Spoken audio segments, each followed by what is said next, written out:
welcome everyone. It's my pleasure to introduce to you Kaci Wilson. She is one, not the last, but one of the last students who made it through Bethel with a chemistry degree, not a biochemistry and molecular biology degree. She is currently in her 4th year of medical school at the University of Kansas at the Wichita campus. Yep. And she's going to tell us about some exciting research she has done while she's been a medical student. And what's more interesting to most of you is she's going to tell you what it's like to be in med school, at least at the KU Wichita campus. Yeah. And for all the pre-med folks, she has said that she is willing to stick around during lunch and eat lunch with you and answer questions for you. So with that, I'm going to turn it over to Kaci. Yeah. So, like Katie said, love Katie. I'm first going to present on my research, and it'll be about 15 minutes, and then we'll have some time to answer questions about the research specifically. And then once we're done with questions about the research, we'll go on to a little time about med school. It can also apply to like grad school. I've got lots of friends who are in grad school. We can talk about farm school, any sort of like grad school type questions you might have. I'll try my best to answer questions about that too, if you have it. If there are questions from people who like have something over the lunch hour, please ask your questions then. And then anyone who doesn't have something over the lunch hour, I'm happy to eat lunch with you, answer all of your burning questions then. And we can do the CAF, 1887, whatever strikes your fancy. Yeah. So people who want to eat lunch, you can just come up to the front and we'll find a place to hang out. Yeah, cool. So, like Katie said, I'm in my last year of medical school. Graduated in 2020 with a chemistry degree from here. Thank you so much for having me. Carissa's my little sister. Hi, Carissa. I know I had to call you out. Yes, we look exactly like you would have figured it out anyway. So I'm going to talk a little bit about my research that I've done in medical school. It should be really easy to understand. It's not super like hard-hitting research. It's going to seem really intuitive. There's nothing that's going to surprise you in this research probably, but as you all know, we have to prove things with research before we can just assume them, right? So I've done my research on vaccine hesitancy and how it relates to urban versus rural communities, so how they differ in terms of vaccine hesitancy. And this is specific to the COVID vaccine because that was our biggest, most recent vaccine push, if you will. So we, when we're anticipating a new vaccine coming out, right, it's really important to understand how that vaccine is going to be uptaken by the community when we're creating a new vaccination program. And then we also want to understand the factors that influence vaccine hesitancy in order to go ahead and design a program for a community. So let's start off with what is vaccine hesitancy, right?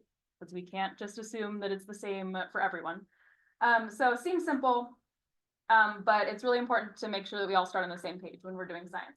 So vaccine hesitancy denotes an attitude or behavior that postpones vaccine uptake or results in a refusal when a vaccine is readily available, right? So let me talk through this. So my research actually started in December of 2021, which was kind of right when the vaccines came out for COVID-19.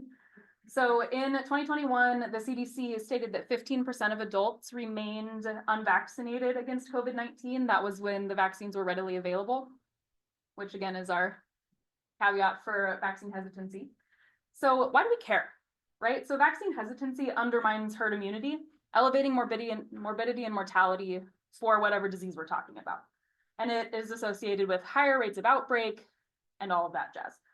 So then our second question is, how do we find the cause of vaccine hesitancy? And then how do we address it? So first we need to understand what contributes to hesitancy, right? Duh. But then second, we need to identify groups with higher rates of hesitancy, and we need to target interventions and efforts to make it a more effective approach to hesitancy, right?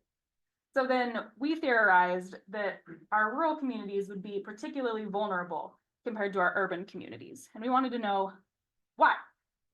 What makes our rural communities more hesitant and dig into that a little bit deeper so that we can more effectively target our vaccine approaches. So the CDC reports that vaccination rates among US adults in rural counties are approximately 7% lower than in our urban counties. So obviously there's a gap. So what can we do to address that? However, we also know that a research gap exists as to why this exists. So we don't really know why that's there. Hence our research, to try and fill that gap.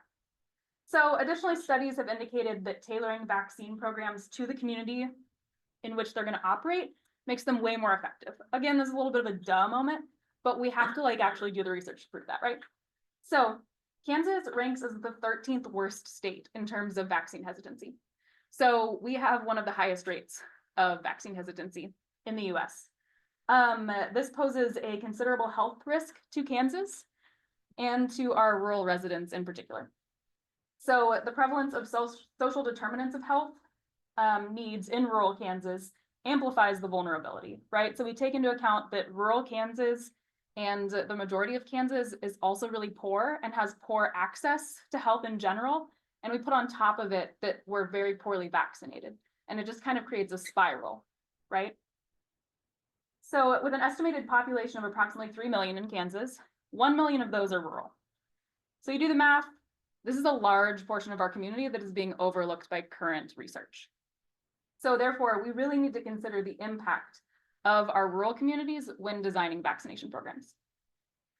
So that brings us to the purpose of our study, which is to elucidate COVID-19 vaccination rates among the rural and urban Kansans, and then identify the factors influencing their decisions to either become vaccinated against COVID-19 or remain unvaccinated against COVID-19.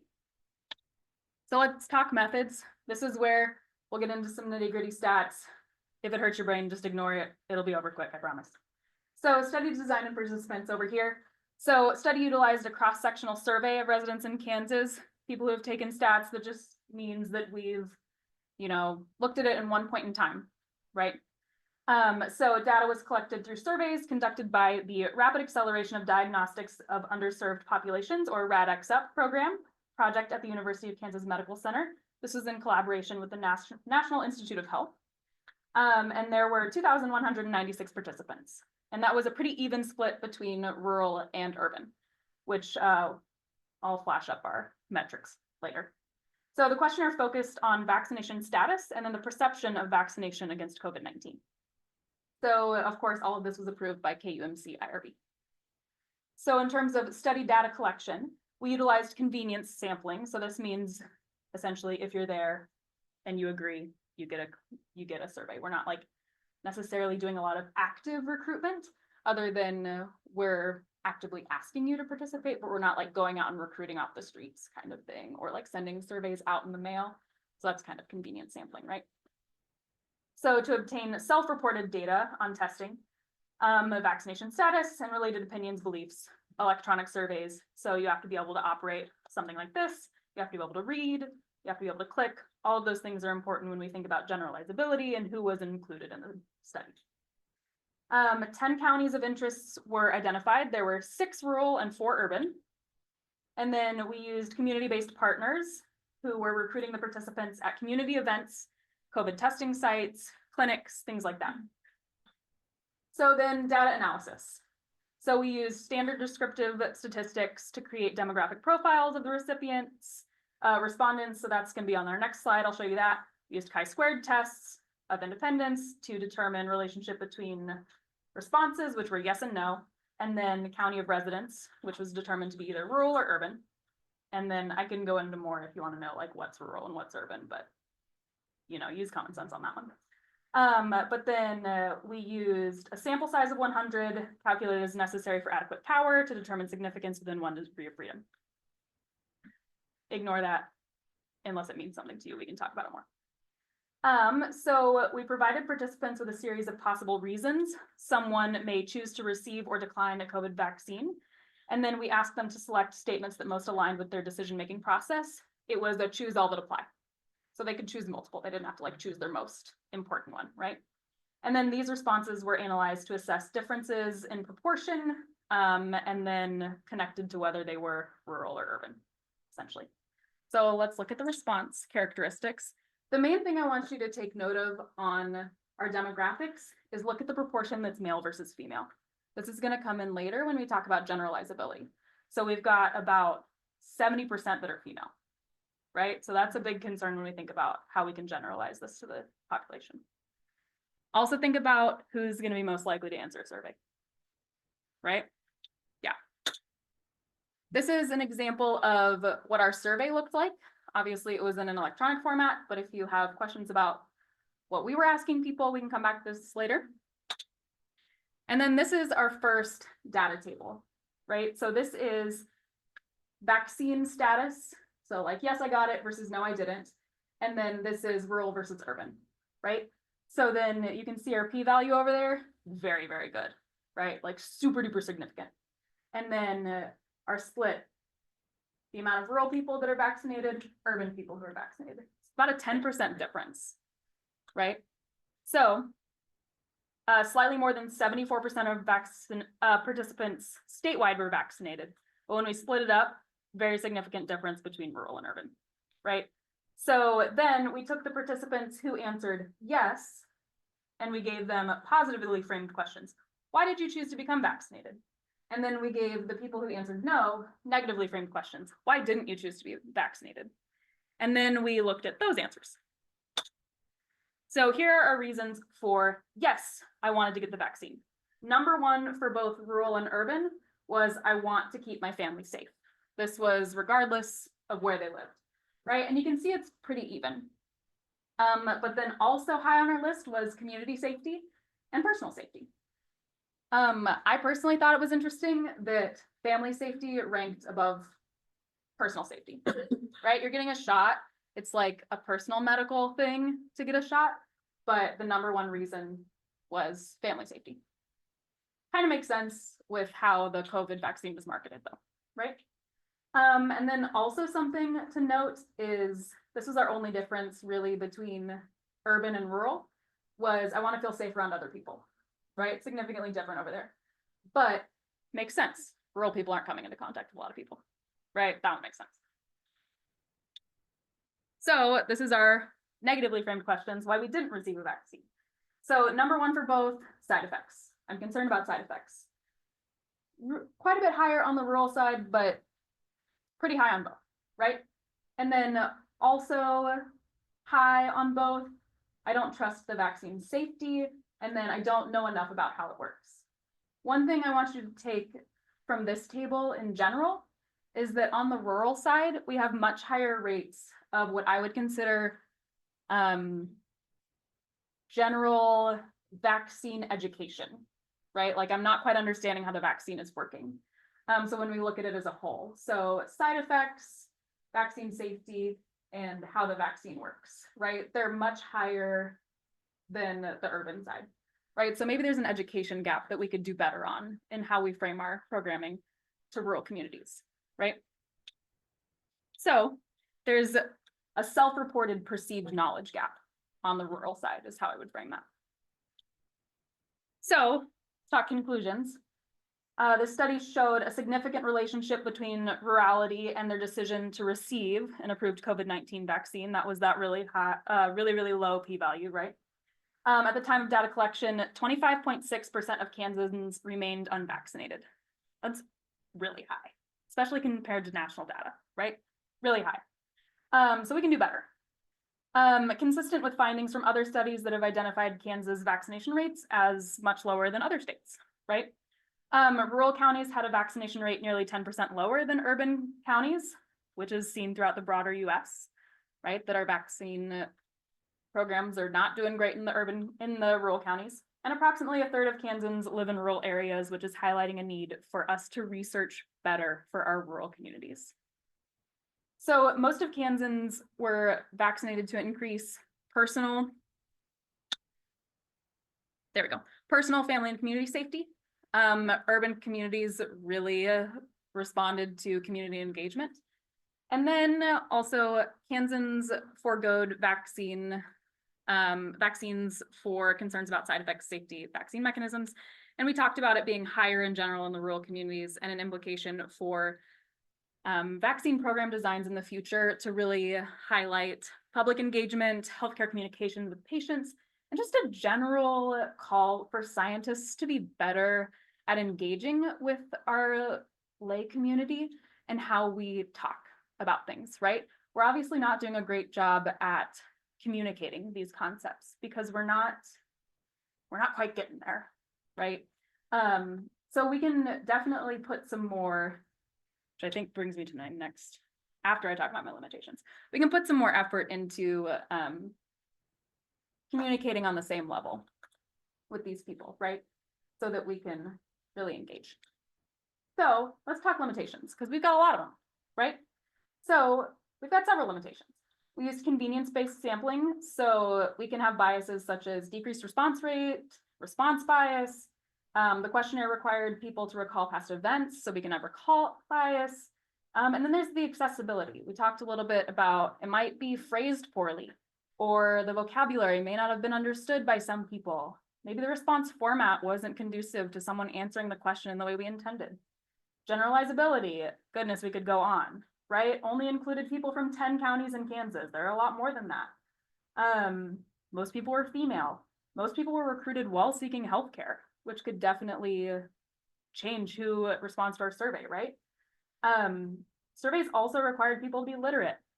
Definitely limits our participation in rural counties especially. And we were probably also going to pick up on people who were already interested in the topic. First off, that's people who are willing to dedicate their time to fill out a survey, and also the people who are probably going to be at the healthcare centers to begin with, right? Which is just kind of something that happens in healthcare research a lot. So we're always looking for ways to reduce that. So future research.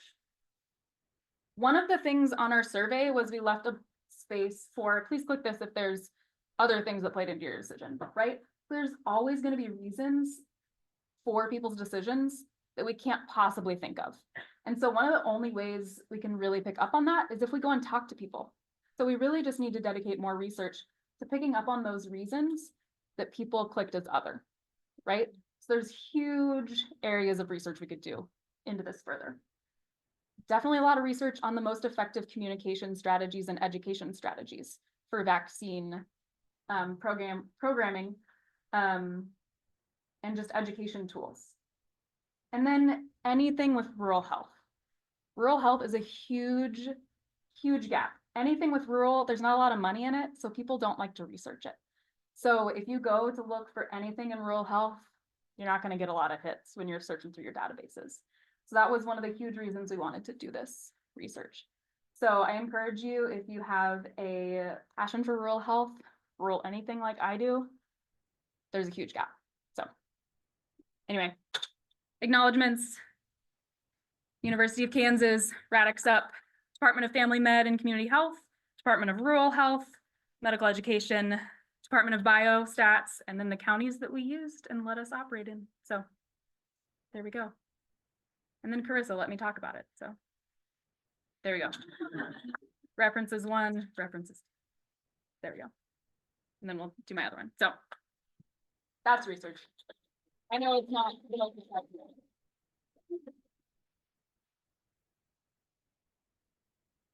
All right. Questions about research? Yeah. I know you did a convenience sample, but Mhm. what population was like the whole state of Kansas? Yes, so great question. So here are in this little box, these are the counties that were included, 6 rural, 4 urban. And anyone over the age of 18 was able to participate as long as, you know, they could read the survey that we provided. Did y'all go out and like ask the people? Like, So it was anyone who was basically at a site that we were sampling at. So that was COVID-19 testing sites, community clinics. So we used these things called LHEATs, which are local health equity and action teams. So they're community leaders who were trained in how to stop the spread of COVID, provide vaccinations. It's through the National Institute of Health, right? They kind of like spearheaded this program. But it's local community leaders, not necessarily even like healthcare providers, but community leaders were designated as groups to kind of like engage in the community to stop the spread of COVID, right? And so those people, as they were doing the stopping the spread of COVID, at those sites, they would also be saying like, hey, we've got this program going on. Do you want to just like fill out a survey while you're waiting for your COVID test to come back? Or, you know, while you're waiting your 15 minutes for your vaccine, while you're waiting, you know, you had to wait for those 15 minutes. Or just while they were engaging at those events to kind of stop the spread. Which, as you can imagine, in December 2021 was still very much ingrained in our general daily life. Does that make sense?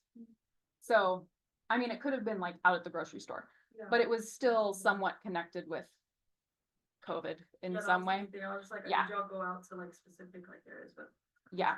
Yeah, great question.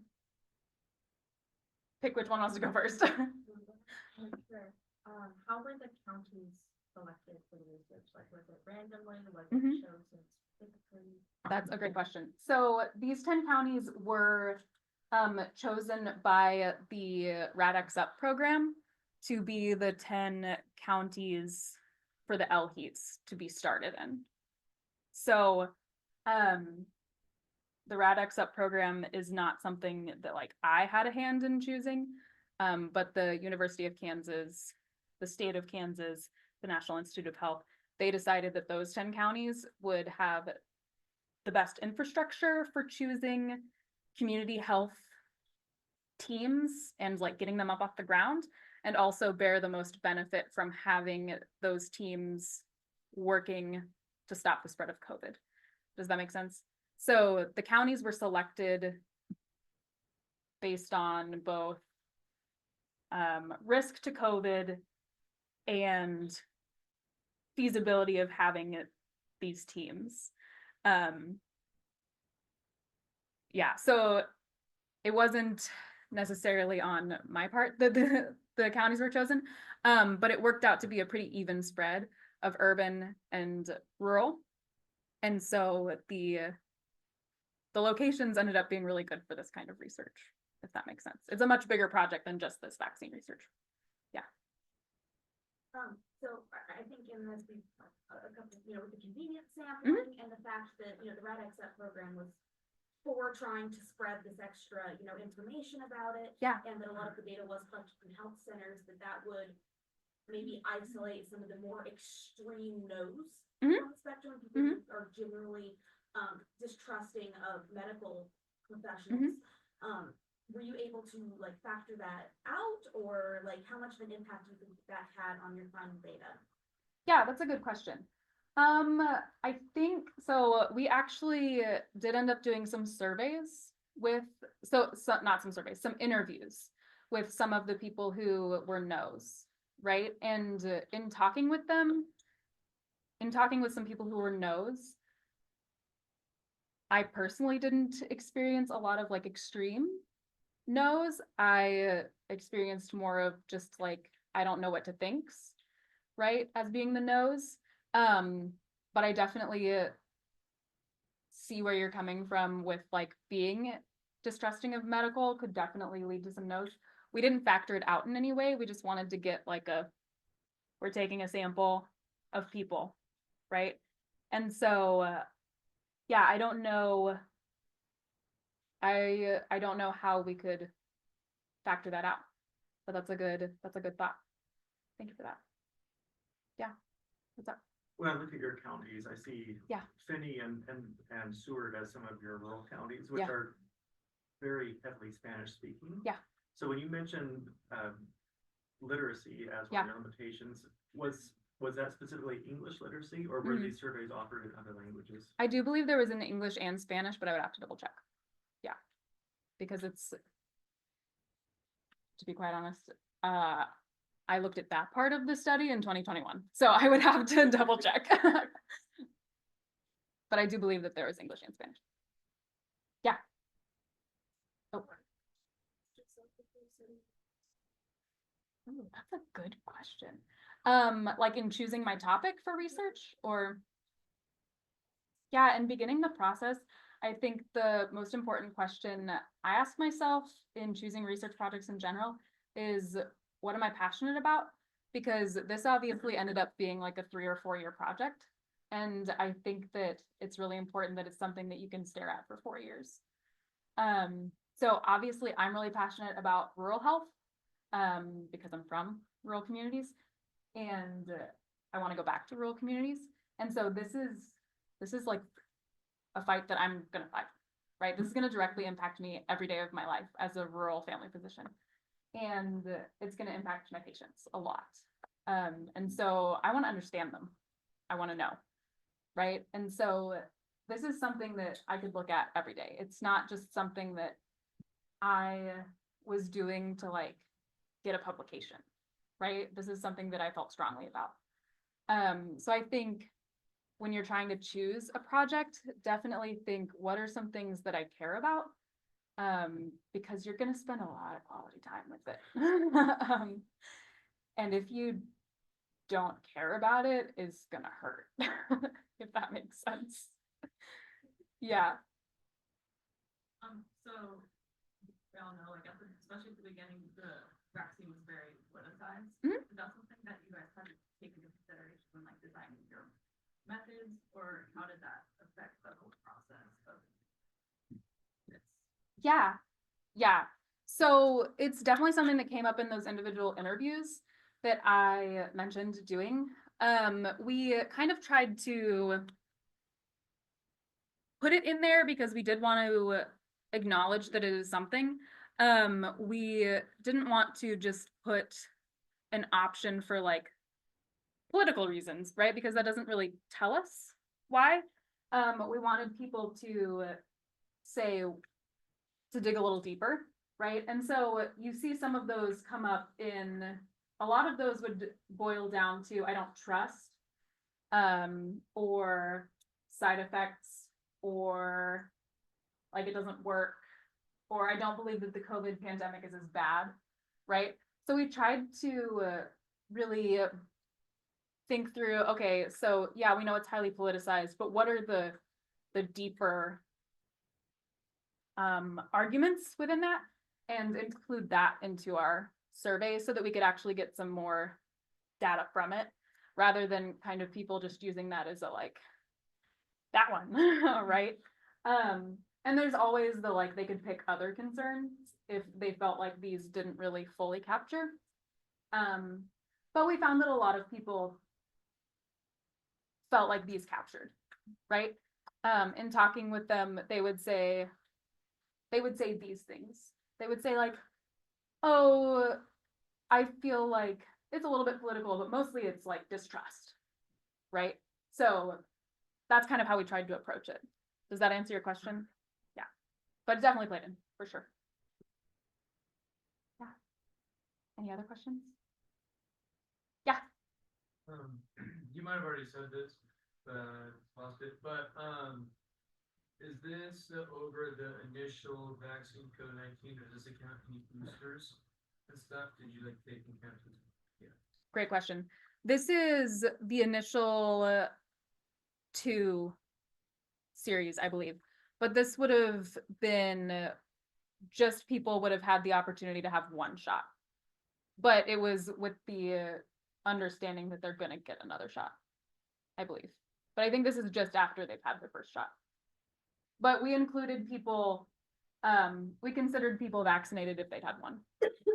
Yeah, but the healthcare workers could have had 2 at the point of data collection, because we were still collecting data for a year. So, yeah. I said that kind of jumbled, but did that make sense? Yeah. Yes. In your data set, did you record if people had only 1 vaccine? Yes, it's just not in the data that like we used, but it was in the like collected data.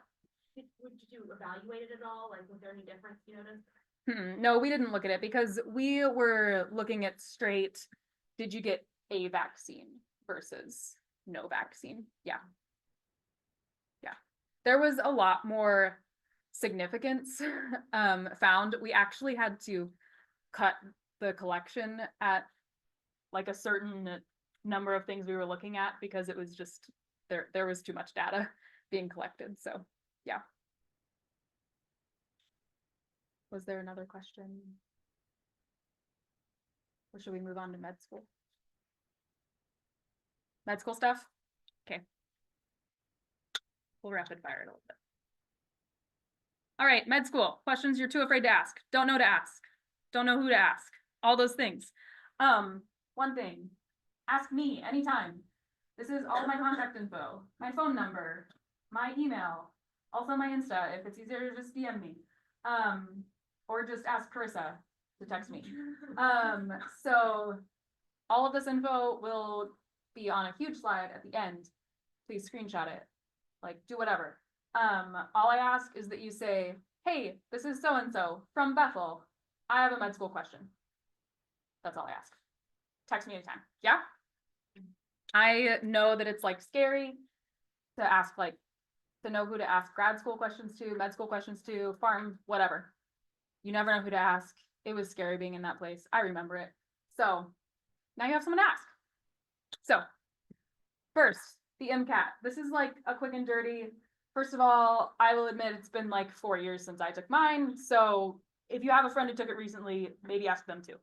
But medical college admission test, it's basically like the ACT for med school. Any sort of like grad school kind of thing might have something similar to this. Whether or not they require it could differ, but depending on school. But it's a 7.5-hour exam that includes the breaks, which is about 50 minutes. There's a bio section, chem and physics, psych and social, psych and sociology, and then critical analysis and reasoning skills, CARS. There are approximately 60 questions each. You get about 90 seconds per question. It's recommended, this is the question everyone asks, how much should I study for it and how long should I study for it? It's recommended you study about 200 to 300 hours in total, usually spread over a 4 to 6 month period. Do the math, figure out a study plan that works for you. I'm happy to help. That's one of the things you can text me for. I recommend getting prep books, borrow from a friend or buy used rather than buying new. The information doesn't really change. It's like basic science stuff. There's a set in the library that you can borrow too.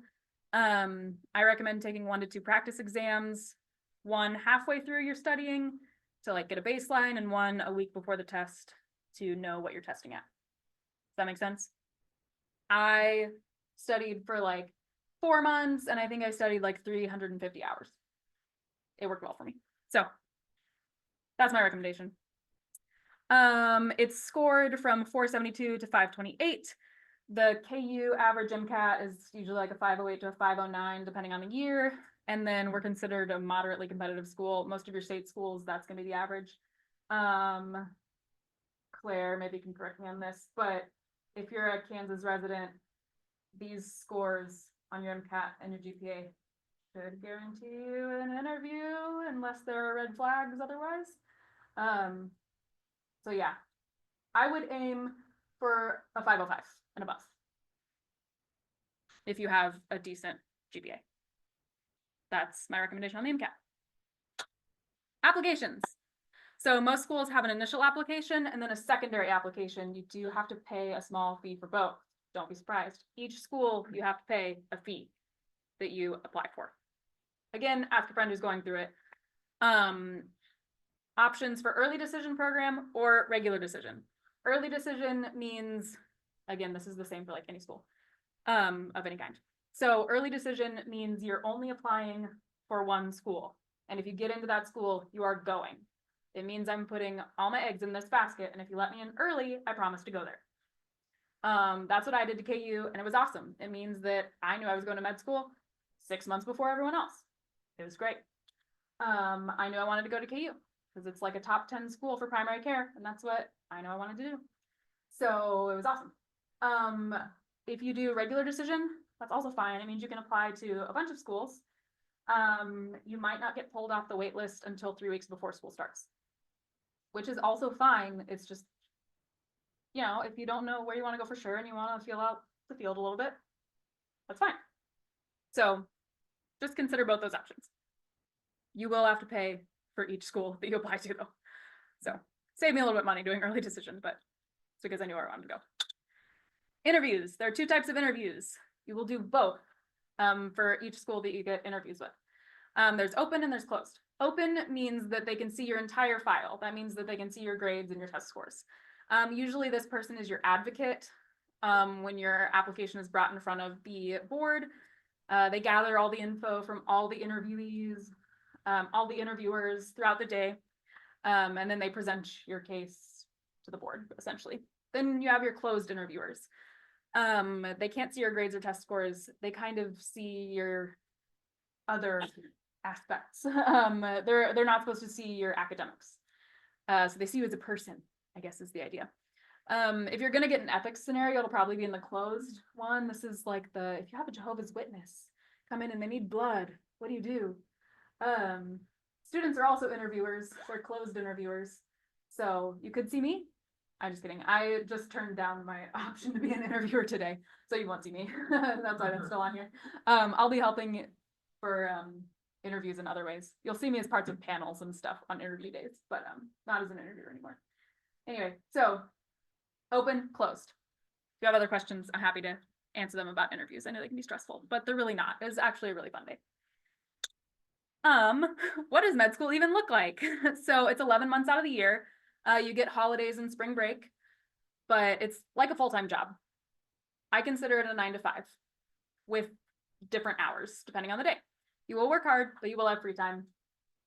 This is my small group. They're like some of my best friends. Obviously we're goofing off, but we're still in our scrubs, so we're still working. So anyway, fun pictures throughout. So phase 1. So this is years 1 and 2. This is preclinical. This is classroom learning. You kind of sit in lectures like this or online, and you learn from people like this, right? So you have classes like Intro to Doctoring, where you learn how to use a stethoscope. Molecular and cellular medicine, where you cover your entire undergraduate degree in like 2 weeks and then you move on.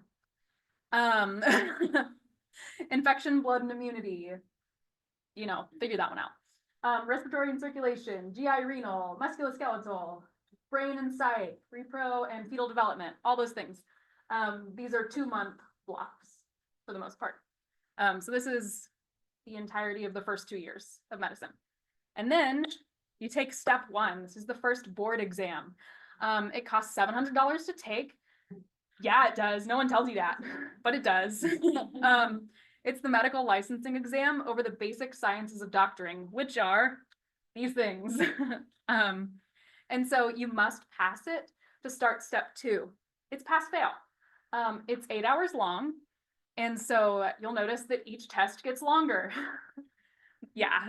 So anyway, that's that. Don't worry about this right now. It's fine. It's fine. Everything's fine.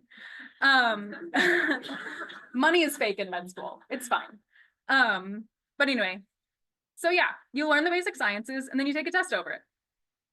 Generally how it goes, right? So then phase 2, which is 3rd year clinical rotations.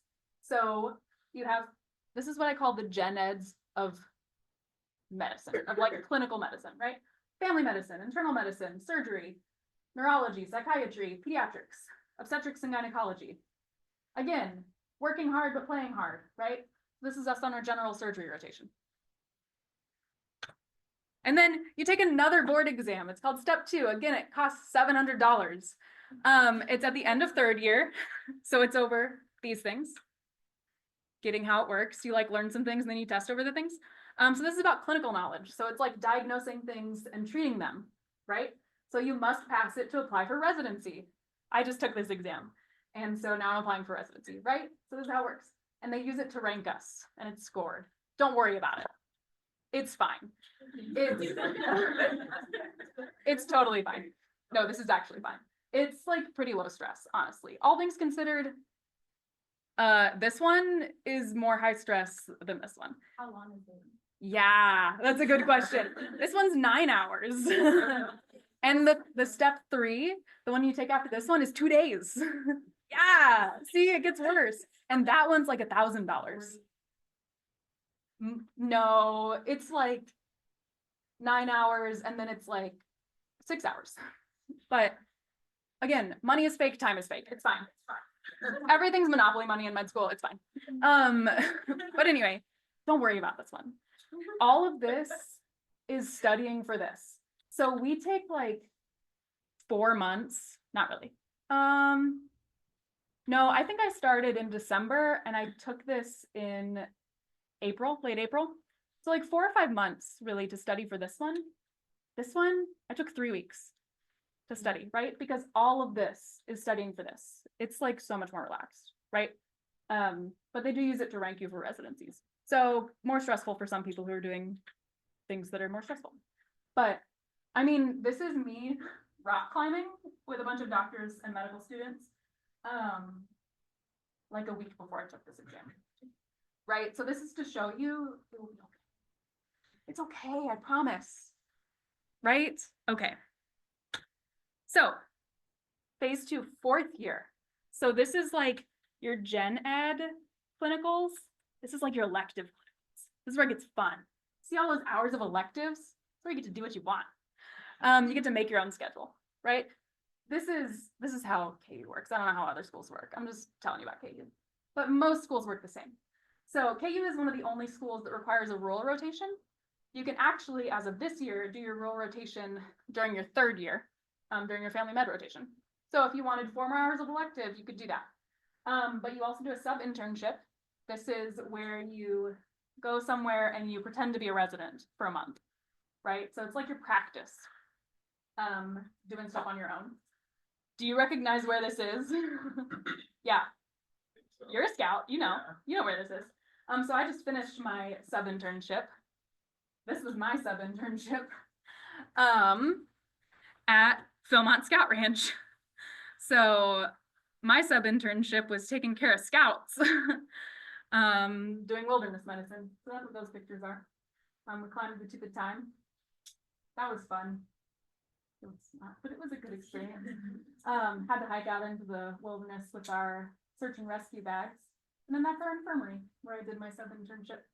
But then we also have a critical care, so learning how to take care of people in the ICU, and then 20 credits of elective. So all sorts of fun stuff. I did some wound care. I'm going to do some breast surgery. I'm going to do some burn ICU for my critical care. Do some sports medicine, whatever you want for your 20 credits of elective. I'm going to do some pediatric infectious disease, whatever you want, right? So all sorts of stuff. So 4th year, there's no tests. No tests in 4th year. As soon as you finish this test, you're done being graded. Isn't that awesome? So this year, this is the fun year. So I'm in the fun year, which is why I get to come here and talk to you guys, right? So I took my test. Now I'm in the fun time. I get to go and do Boy Scout things, talk to you guys, do elective things. So it's going to be okay. It's going to be okay. It does get fun, right? So anyway, that's 4th year. And then there's residency, right? This is what I'm headed to. It's less fun. Specialty training, mandatory, post-medicine. It is a job. You do get paid. It's like not awesome pay, but it is money. 3 to 7 years, depending on what you're going into. You are a doctor. You are supervised, though. Once you finish, you can practice on your own finally. You can do a fellowship that's like subspecialty training. So for example, if your residency was in general surgery, then you could do a fellowship in surgical oncology. And then this is kind of the continuum of training. And then an attending is when you're a real doctor all on your own. So here's your slide if you want my contact info.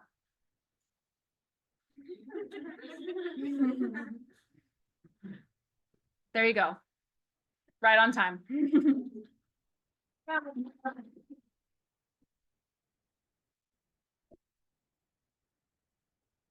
There you go. It is right at 11:50. So remember, STEM learning community, your responses are due by the end of the day next Thursday. And if anyone wants to talk about med school at lunch, come meet me up here. Or if anyone has questions before they go to a class, come ask them. A quick question. Yeah. What is the expectation or requirement to do research in med school? It depends on what you're going into. Do you know what kind of doctor you want to be? I teach here. Okay, yeah. Yeah, Do you know what kind of doctor like someone would want to be? let's say neuroscience. Neuroscience, that would probably be pretty high. For like primary care, it's low, right? So I want to do, what do you teach? Psychology. Hi, I'm Kaci. So For family medicine, it's low. I have a lot of research because I did, right? I wouldn't need research. For some of the more competitive specialties, psych is pretty low. If someone wanted to be psychiatry, if someone wanted to do neurosurgery, that would be pretty high, right? So is it required or expected out of all med students or just if you want to be competitive? If you want to do something really competitive, Okay. you would do it. It is available to all med students. Really easily at KU, but it's not required of any Okay. students. Yeah. Cool. Does that make sense? Yep. Yeah, and if you have it from undergrad here, it's super helpful. You can then do it on your own. You don't have to like take a class, take some extra time to do it. But yeah, there's still, if you've never done it in undergrad, there's classes to help you do it. I think that'll be helpful to relate to my students. Yeah, please do. And they can text me anytime. Cool. If you wanted my stuff, Yeah. have Katie email me or something. Katie's got all my contacts. Thank you for that. Yeah, Thank you. Hi, so I can't. Yeah, come for to sure. finish, But I just wanted to tell did you you. get my stuff? Yes, I'm Good. also using HPLC for my senior seminar. Oh, yeah, Katie gave, good. Katie gave. Good, they figured out how to do it. So I'm in the process of figuring out how to do it. Oh, good. It's probably like not a great paper. I might text you. I Please can't do. figure it out Please Because do. it's like ancient. I know, I'm sorry. Part of the deal with me using it for my research was that I was supposed to then teach the department how to use it. But then we got COVIDed, so I didn't get to. So anyway, if you have questions, let me know. Maybe I'll remember. I also love your But yeah, let me know. Yeah, I'm happy. Hi. Yeah, let me know if I can help. I'm not Benson, but I want to say hi. Hi. How's it going? Good. Filmant was awesome. Yeah.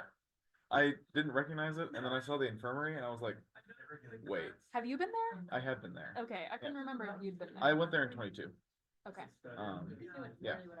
Yeah. So, did you see the on my face? Because I did that, and Yeah. then you were like, I know, I did see it and I was like, you recognize it.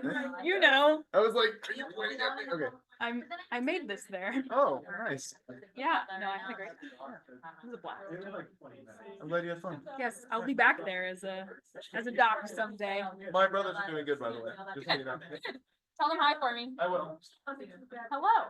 Does it have to go in 4 years? Med school? Part of the Yes. Condition of Yes. suffer for you. Yep. Oh, you just I mean, thought that and- you might yeah. be anxious, but you There's know that probably after 20-30 minutes. of one exercise, that's you a 6-year joint undergrad and med school program at UMKC, but yeah. And one of my committee members. For sure, 4 them, years. and the other three, my advisor, like, they're fine, so part of the time was Trying to them think of squabbling among their- themselves. like, what They don't should offer we an MD change? PhD program, so I couldn't do that. KU does. I know they do, UMKC Yeah. did. Right, but, yeah. Yeah. Yes. Yeah. Yes. But, As soon as she said, I mean. Anyway, it was pretty on Like, PT school and PA schools are shorter. But yeah. I just wanted to ask if Why did you have change seen, the have you sent me the presentation for those? Yeah, which part? The second part.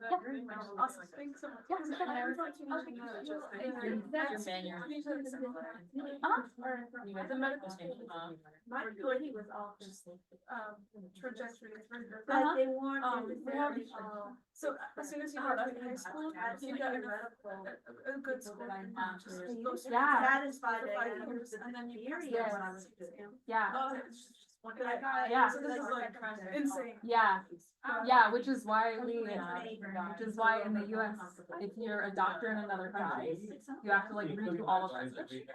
Oh, yeah. Yeah. If you It's crazy. we do everything. Yeah. You can see, like, Yeah, it's like you were never even a doctor.